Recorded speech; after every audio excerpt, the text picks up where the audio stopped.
Hey guys, thanks for tuning in to another video on ForgottenWeapons.com. I'm Ian McCollum, and today I have the pleasure of visiting Mr. Joschi Schuy, who is the author of a fantastic series of books on Austrian semi-automatic pistols, in particular, early, very interesting Austrian semi-automatic pistols. And I'm taking a look at some of the guns from his collection and his book. And in particular, this, for obvious reasons, jumped out at me. This is an experimental Austro-Hungarian, essentially sort of a functional copy of the Villar Perosa. What had happened was that Austro-Hungarian troops encountered the Villar Perosa in Italian hands and reportedly came back saying that it was quite the devastating weapon. And they wanted something like it. You know, we want one of those full auto, really high rate of fire, double barrel bullet spraying things. And so the Austro-Hungarian government decided that it would see if it could develop something like this. Now, they didn't want to interrupt ongoing production at, say, Steyr, which was making all sorts of guns that were essential for the war effort. So instead, they gave the project to FEG in Hungary. And it was there that essentially a practical copy of the Villar Perosa was made using Frommer 1912 or Frommer stop pistols. So that's what we have here. I can loosen up the tripod here. This is the world's most adorable tiny tripod. And it is a double barrel, spade grip equipped, extended magazine equipped, Austro-Hungarian version of the Villar Perosa. Now, the first of these were actually delivered to the Austro-Hungarian government in April of 1917, and that was, the first batch was 10 of these double pistol sets, as well as 39 Frommer stop pistols that were set up to be fired with shoulder stocks and extended magazines. And of those 39, 2 of them were actually sort of a hybrid. This special model, which is essentially the version of the pistol used in the machine pistol setup, which doesn't have a traditional trigger. It instead has a trigger back here, and set up to be open bolt. This was intended to be used with a shoulder stock as well. So we'll talk about the trials in a moment, but first, let me show you how this whole setup actually works. This thing is, honestly, this I think would be far more practical than most of the Villar Perosa setups I've seen, largely because of the tripod that it is sitting on. All right, so let's start with the basic setup here. We have 2 pistols. They are mounted upside down because FEG in 1917 wasn't going to go out and completely redesign something new from the ground up. They were going to take an existing pistol that they had in production, a mechanical system they knew worked, and simply adapt it to this sort of configuration and use. So these are simply held in by a pair of, let me tighten this guy down before we start messing with it. There we go. So these are held in place by a pair of thumb screws here. That just literally presses the pistol against the frame of the gun. This is your charging handle, and this is the trigger bar. Now we'll take a closer look at the rest of the tripod assembly in a moment, but first, the pistols themselves. The barrel has been approximately doubled in length. The trigger and the trigger guard have been deleted because they are really not necessary on a tripod adaptation.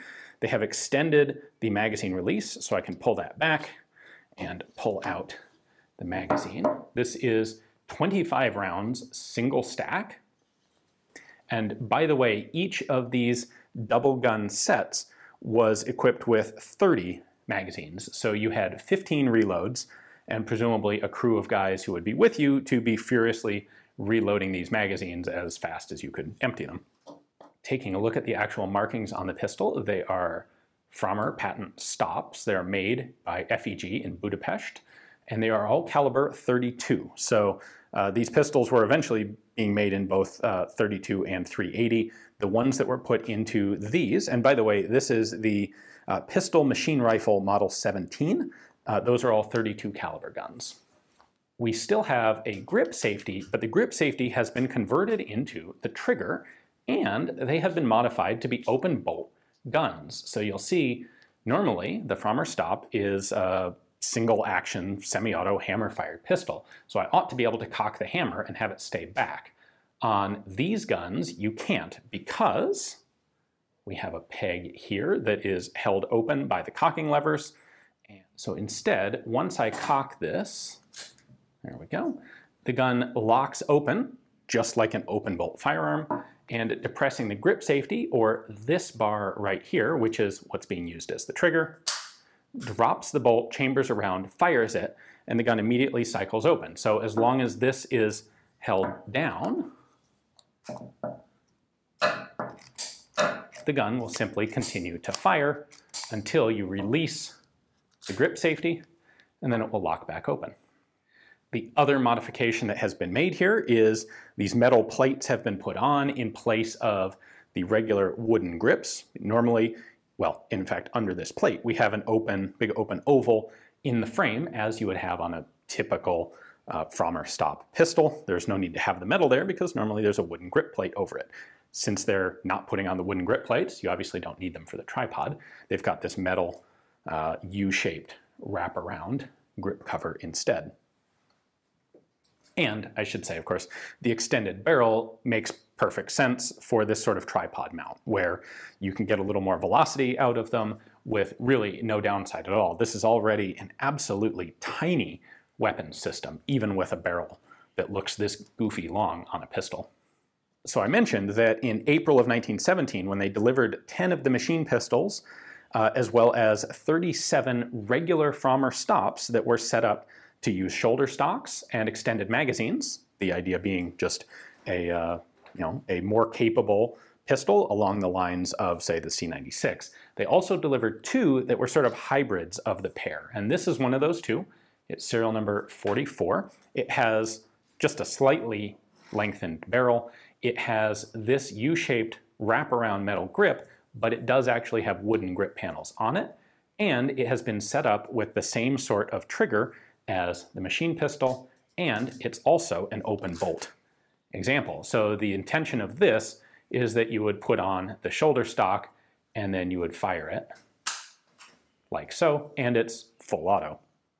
We actually have a print here of an original photo from some of the trials, and you can see one guy with the tripod system. You can see the extended magazines coming up there, and then there are 3 guys here, well, 2 guys here who have the shoulder stocked Frommer stops, and 1 guy who has a shoulder stocked Steyr Model 1912, or Steyr Hahn. And just like these are full auto versions of the Frommer stop, that is one of the full auto Steyr Hahns. You can see he's holding on to the extended magazine that's coming down below the grip.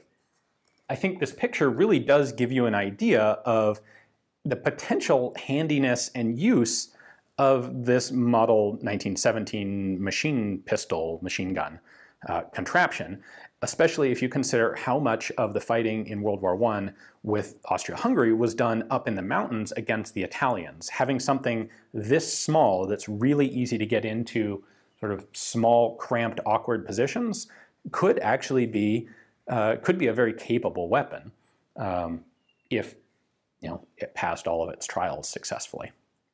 Now let's go back to the tripod for a moment. For sights, they have gone ahead and put an M95 carbine rear sight back here on the spade grips. We have this long bar that has a front sight blade cast into it down here, and then 2 oblong holes in the main frame of the gun. You could loosen these screws to adjust this bracket left and right. You can see it's actually a little bit loose right now, and that's how you would actually zero the guns.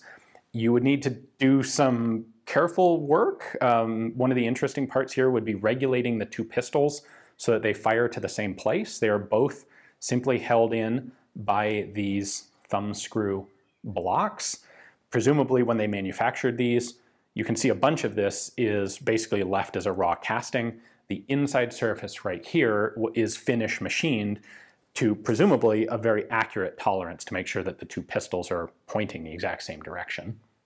Looking down at the tripod base here, we have 1 screw here that is going to lock your rotation, so we can loosen that to pivot the gun back and forth.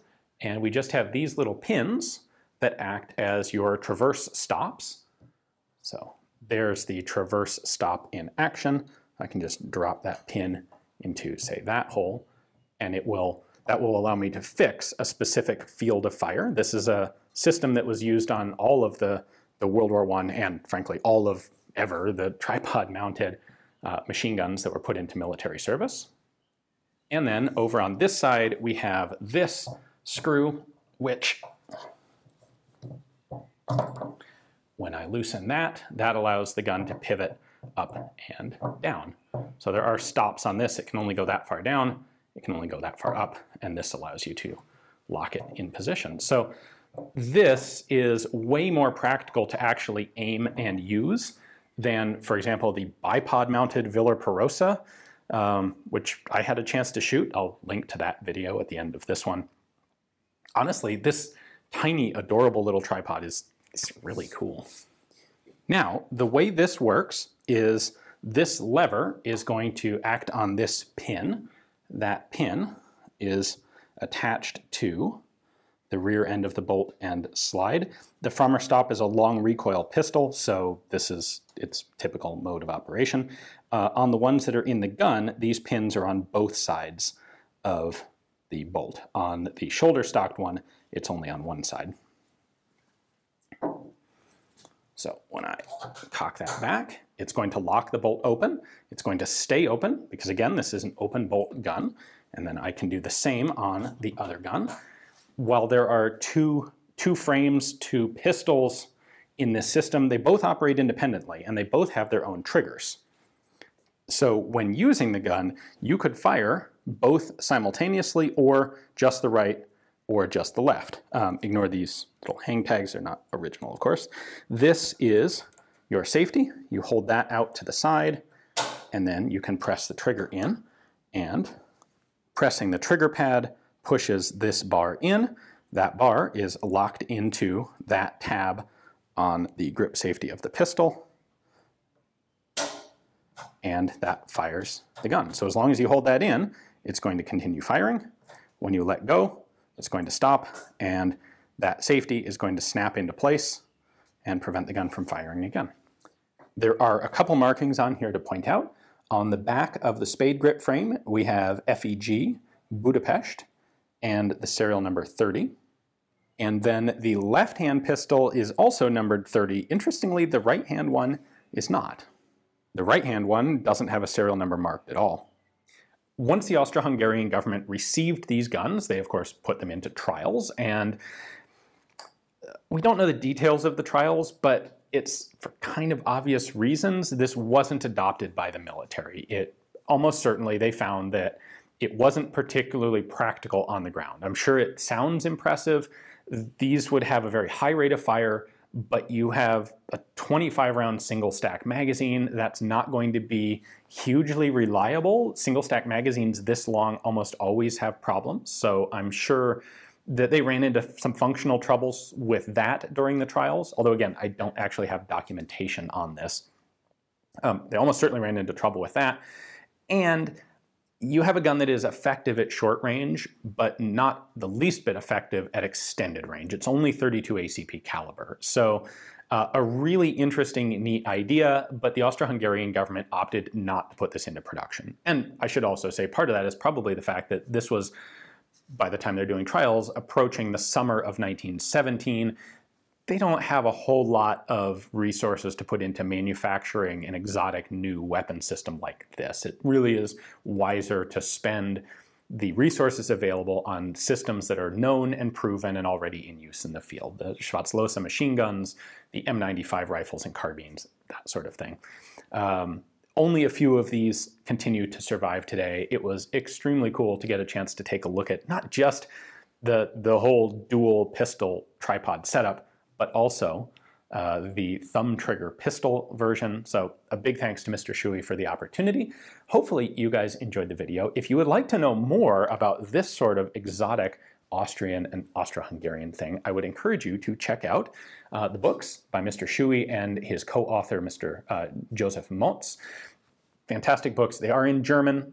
Even if you can't read German, really cool books to flip through and utilize your Google Translate skills on particularly interesting sections. Anyway, hopefully you guys enjoyed the video. Thanks for watching.